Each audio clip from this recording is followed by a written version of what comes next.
महादेव का सत्य। क्रोध और करुणा की गाथा कैलाश के रजत शिखर पर, जहां समय भी ध्यानमग्न हो जाता है, देवी पार्वती ने अपने पति देवाधिदेव महादेव से एक गहन प्रश्न किया। हे प्रभु, उन्होंने कहा, संसार आपके दो रूपों को देखकर भ्रमित हो जाता है। एक ओर आप भोलेनाथ हैं, जो एक लोटा जल से प्रसन्न हो जाते हैं। दूसरी ओर आपके क्रोध की अग्नि से कामदेव भस्म हो जाते हैं और दक्ष का यज्ञ विध्वंस हो जाता है। आपके क्रोध में कहे वचन अटल सत्य बन जाते हैं। हे महादेव, कृपा करके मुझे अपना वह संपूर्ण सत्य बताइए, जिसमें आपका क्रोध और आपकी करुणा दोनों समाहित हैं। भगवान शिव मुस्कुराए। उनकी आंखों में ब्रह्मांड की गहनता थी। उन्होंने कहना आरंभ किया। हे देवी, मेरे स्वरूप को समझने के लिए तुम्हें समय के आरंभ में चलना होगा, जब कुछ भी नहीं था सिवाय मेरे। मैं ही था, एक अनंत निराकार ज्योति स्वरूप। एक बार ब्रह्मा और विष्णु में श्रेष्ठता का विवाद हुआ।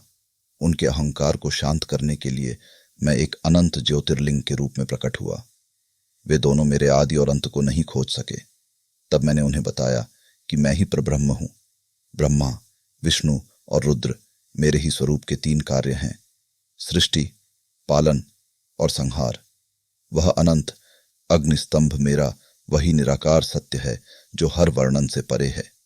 किंतु हे पार्वती, मैं केवल निराकार शून्य नहीं हूं, मैं ही साकार भी हूं, और मेरा यह साकार रूप तुम्हारे बिना अधूरा है।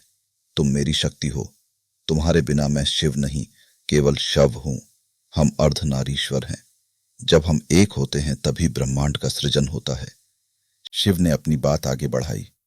मैं ही ब्रह्मांड के कण कण में हूं, और मैं ही इससे परे महाकाल भी हूं।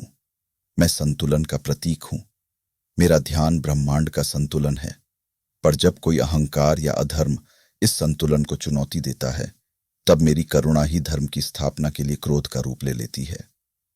दक्ष का यज्ञ याद करो, महादेव ने कहा। उसका अहंकार इतना बढ़ गया था कि उसने मेरा और सती, तुम्हारे पूर्व जन्म का अपमान किया। जब तुमने आत्मदाह किया तो मेरा क्रोध व्यक्तिगत नहीं था। वह क्रोध धर्म पर हुए आघात का परिणाम था। मेरे क्रोध से जन्मे वीरभद्र ने दक्ष के यज्ञ को नहीं, उसके अहंकार को ध्वस्त किया। बाद में मैंने उसे बकरे का सिर लगाकर जीवन दान भी दिया, क्योंकि मेरा उद्देश्य विनाश नहीं, अहंकार का नाश और सत्य की पुनर्स्थापना था। मेरा क्रोध में कहा गया वचन एक अटल सत्य बन गया, ताकि भविष्य में कोई धर्म का ऐसा अपमान न करे। और कामदेव को देखो, शिव की वाणी गहरी हो गई। देवताओं ने मेरी तपस्या भंग करने के लिए उसे भेजा, जो एक ब्रह्मांडीय व्यवस्था का उल्लंघन था। जब मैंने तीसरा नेत्र खोला तो उससे निकली अग्नि केवल क्रोध नहीं थी, वह योग और तप की ऊर्जा थी। कामदेव का शरीर भस्म हुआ, पर मैंने उसकी आत्मा को अनंग, बिना शरीर के रूप में जीवित रखा और उसे पुनर्जन्म का वरदान भी दिया। मेरा क्रोध तात्कालिक शुद्धि करता है, यह शाश्वत विनाश नहीं है। देवी पार्वती मौन होकर सुन रही थी। शिव ने अपनी कथा को समाप्त करते हुए कहा, इसलिए हे देवी, मेरे क्रोध और मेरी करुणा में भेद मत करो। मेरा क्रोध भी करुणा का ही एक रूप है, जो सत्य और धर्म की रक्षा के लिए प्रकट होता है। जो मुझे सच्चे मन से भजता है, उसके लिए मैं आशुतोष, शीघ्र प्रसन्न होने वाला हूं। पर जो ब्रह्मांड के संतुलन को तोड़ता है, उसके लिए मैं महाकाल हूं। मेरा सत्य यही है, मैं वह शून्य हूं जिसमें सब कुछ समाया है, और मैं ही वह कण हूं जिसमें संपूर्ण शून्य समाया है। मेरा तांडव और मेरा ध्यान दोनों एक ही सिक्के के दो पहलू हैं। एक से असत्य का विनाश होता है और दूसरे से सत्य का सृजन। जो इस रहस्य को जान लेता है, वह मेरे वास्तविक स्वरूप को पा लेता है। यह सुनकर देवी पार्वती का मन शांत हो गया।